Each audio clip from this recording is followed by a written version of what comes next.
Hello, this is the update video for the 2nd of April 2025 for Archaeology Rush, and there is lots of things to cover today.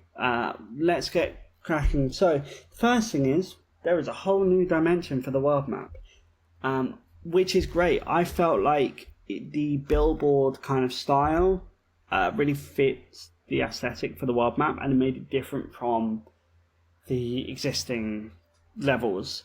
And so, yeah, I've also limited the ability for players to be able to walk. This is mainly just for a future design decision. But yeah, I really felt the like Paper Mario-esque style look really felt right for the world map. So yeah, a lot of time is spent kind of porting everything over from 2D to 3D, and in some cases we want to keep 3D, so we need to do conversions between both, and then we also need to have the UI sort of visually represented on the screen, because that still remains 2D. So yeah, lots of work here for a very similar look. But yeah, let's jump into the tomb. Right, so I know that from playing this that some of this is a little bit buggy, so I might have to pull out the cheat mode. But we've added a new tomb type.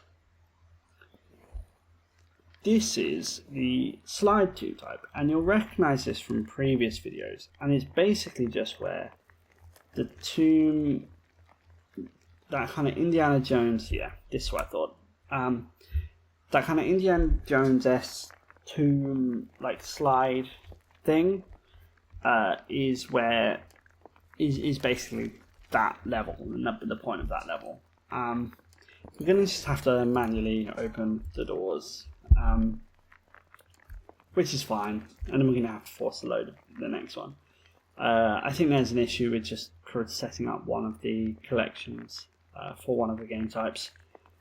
Yes, so this is what was meant to happen in the last one. But yeah, we'll crack on, and I'll investigate that bug later. And so yeah, let's jump through. Aha, we need to use the cheat here again. I promise that there are actual different modes, and this is loading the second thing that I've done. You may have seen the maze level before. Basically, I've just gone and squished it. It still chugs. It still doesn't really have that much gameplay point. But one of the things that I've also spent doing in the background is creating this kind of this tree data structure, so that we can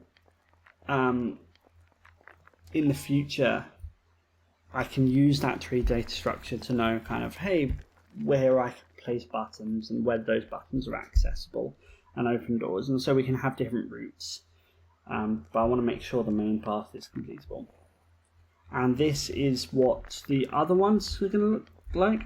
I'm playing on a different computer than I develop on, which is probably why some of this isn't working. But this here is the kind of treasure room setup for the room.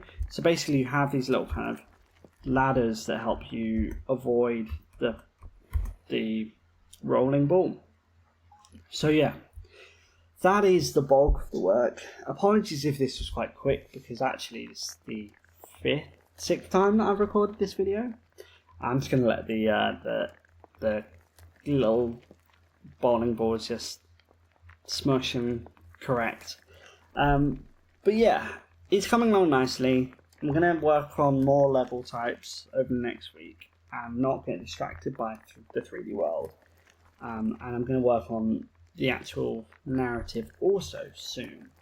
But yeah, please tell me what you think of the new level types, as in the new slide thing. If you have any ideas for it, that would be amazing. And yeah, don't forget to subscribe if you want to watch the rest of this video. But yeah, thanks for watching. Have a lovely week, and I will update you with more changes next week. Bye.